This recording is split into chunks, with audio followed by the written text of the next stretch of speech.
The European Renaissance marked the end of the Middle Ages. Society enjoyed a cultural revolution made possible by the recovery of ancient precepts and by innovations in art practice and mathematics. Before the 1400s, painters rendered 2D space intuitively and often by chance. Their works lacked depth and realism. Painter Paolo Uccello lived and worked in this transitional moment. In the Battle of San Romano, he unites two competing trends of the early Renaissance: the late Gothic style, which emphasized pattern and surface decoration, and one-point perspective, a new technique that harnessed science to create illusionistic space. We see swords and corpses fall in perfect rectilinear axes and transversals that push the eye upwards and back. A landscape undulates before us.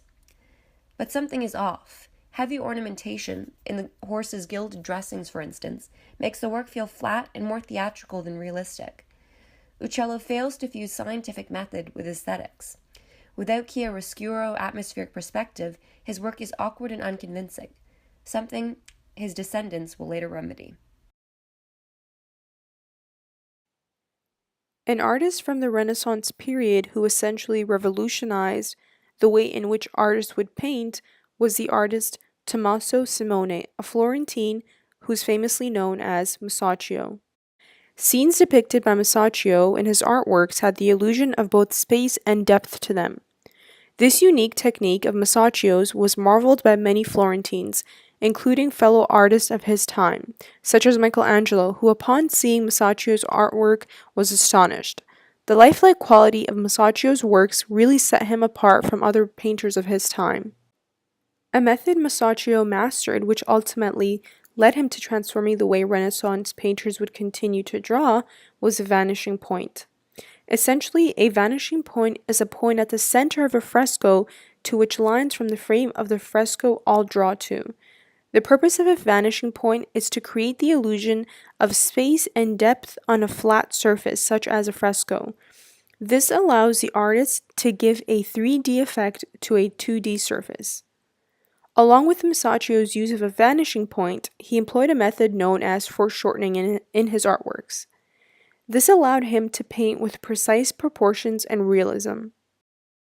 Lippi was born in Florence in 1406. He was sent to live with his aunt Mona Lapacia after both his parents died.